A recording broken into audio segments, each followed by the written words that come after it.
दोस्तों आए दिन महिला की तरफ से एक सवाल आता रहता है कि साहब हमारा मेंटेनेंस तो बन चुका है, कोर्ट से ऑर्डर पारित हो भी चुका है, लेकिन पति मेंटेनेंस नहीं दे रहा, तो हम क्या करें। जी हाँ, भरण पोषण को वसूली करने का कानूनी तरीका क्या होता है। जी हाँ, अगर आपका मेंटेनेंस बन चुका है, ऑर्डर हो भी चुका है, जजमेंट आपके पक्ष में पारित हो चुका है महिला के पक्ष में, उसके बाद भी अगर हस्बैंड मेंटेनेंस नहीं देता है तो आप क्या कर सकते हैं। साथ ही में वीडियो काफ़ी महत्वपूर्ण होने वाला है, ये महिलाओं के लिए भी और पुरुषों के लिए भी, इस वजह से दोनों पार्टी इस वीडियो को अंत तक जरूर देख लेना।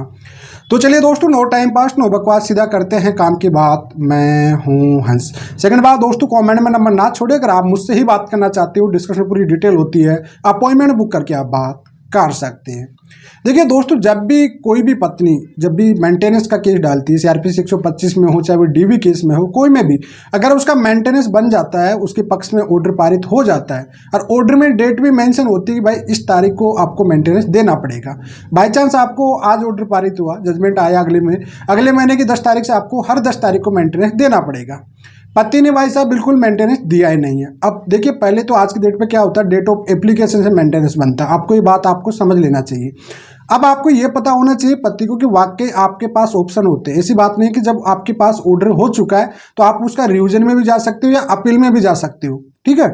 लेकिन अगर वहां पे जाने के बाद भी या टाइम लिमिटेशन खत्म होने के बाद भी अगर आप नहीं दे पा रहे हो या आपको कोई रिलीफ नहीं मिला है, तो उसके बाद भाई महिला के पास कानूनी हथियार के तरीके होते हैं। अब कौन से तरीके होगा, वह सीआरपीसी 125 सबसेक्शन 3 के तहत एक एग्जीक्यूशन एप्लीकेशन लगाएगी, जिसमें भैया आपको वसूली, मेंटेनेंस की वसूली करने का ऑर्डर पारित कराएगी आपके खिलाफ। अब भैया आपके पक्ष में देखिए सिंपल सी बात है, आपके खिलाफ नोटिस जाएगा कि भैया आपका जो भी महीने का, जितने भी महीने का है, उसके 125 सबसेक्शन 3 में एक एप्लीकेशन लग जाएगी कोर्ट में।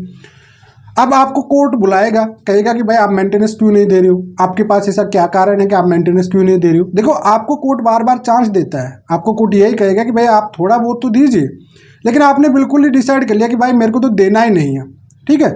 तो ऐसी कंडीशन में भैया आपके फिर होगा ना, वारंट जारी हो जाएगा आपके खिलाफ, ठीक है, नॉन अवेलेबल वारंट हो जाएगा। उसके बाद भी अगर आप नहीं दे रहे हो तो भैया उसके बाद आप जाना पड़ेगा आपको जेल में। जी हाँ, अब आप मैक्सिमम कितने समय के लिए जेल जा सकते हो, मैक्सिमम आप जेल जा सकते हो एक बार में 1 महीने के लिए। जी हाँ, होने वाले सुप्रीम कोर्ट ने कहा कि निचली अदालत 1 महीने से ज़्यादा आपको जेल नहीं भेज सकती, लेकिन आपको स्टार्टिंग में 1 महीने के लिए तो जेल की हवा खा के आना ही पड़ेगा। जी हाँ, तो ये बात आपको समझना पड़ेगा कि सबसे पहले तो जो भी आपका मेंटेनेंस है और एरिया जो भी बन चुका है, चाहे 1 साल का, 2 साल का, 3 साल का, वो भैया पूरा टोटल आपको देना पड़ेगा। देखो, मेंटेनेंस बन गया एक महिला का तो एक रिस्पॉन्सिबिलिटी, कंटिन्यू जिम्मेदारी चलने वाली है, जब तक या तो वो दूसरी शादी नहीं कर सकती या आपके साथ समझौता हो कि आप दोनों एक साथ ना रह सकते, ठीक है, या फिर वन टाइम एलिमिनी में आप कन्वर्ट नहीं कर सकते। 3 ही उपाय है इसमें से, या तो भाई आपके पास कानून पेतरा तो यह कि आप इस पे स्टे ऑर्डर लेके आ जाइए या रिवीजन करा दीजिए इसमें, या गलत तरीके से बना हुआ है तो अपील में चले जाइए, ये ऑप्शन आपके पास है। लेकिन उसके बाद भी अगर अपर कोर्ट से आपको, हाई कोर्ट से भी कोई रिलीफ नहीं मिल रहा है, तो उसके बाद तो भैया आपको मेंटेनेंस देना ही पड़ेगा। जी हाँ, और उसमें वसूली के तरीके होते हैं भैया, ठीक है। अब वसूली में भैया आपके पास मेंटेनेंस 1 महीने के लिए जेल जाने के बाद आप ये सोचते हो कि साहब जेल चले गए, अब तो मेंटेनेंस नहीं देना पड़ेगा, ऐसा नहीं है भैया, उसके बाद भी आपको मेंटेनेंस देना पड़ेगा। जी हाँ, तो इस सिचुएशन में भैया आपको समझ लेना चाहिए कि पहली बार तो आपको 1 महीने की जेल होगी, और दोबारा अगर आप जाते हो जेल में वापस से, तो भैया फिर तो आपको जब तक वो पैसा पे नहीं कर पाओगे तब तक आपको जेल के अंदर रहना ही पड़ेगा। अब यहाँ पे कुर्की देखिए कैसा होती है, एक बार तो आपको जेल भेज दिया जाएगा, दोबारा भी नहीं दे रहे तो फिर कुर्की क्या होगा। देखिए, आप गवर्नमेंट डिपार्टमेंट से हो तो डायरेक्टली आपके डिपार्टमेंट से उसका पेमेंट डिडक्ट होने लग जाएगा, ठीक है। अगर लिमिटेड कोई कंपनी में हो तो वहाँ से भी डिडक्ट होने लग जाएगा।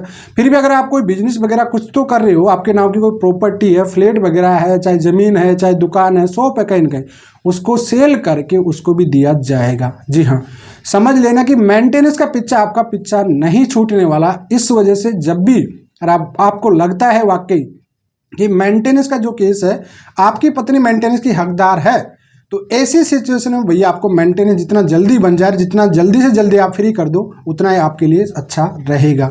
अन्यथा आपको काफ़ी प्रॉब्लम, ज़्यादा दिक्कत आ सकती है। देखिए, पति और पत्नी के मामले में सबसे बड़ा दिक्कत आपको आती है, वो आती है मेंटेनेंस के केस में ही।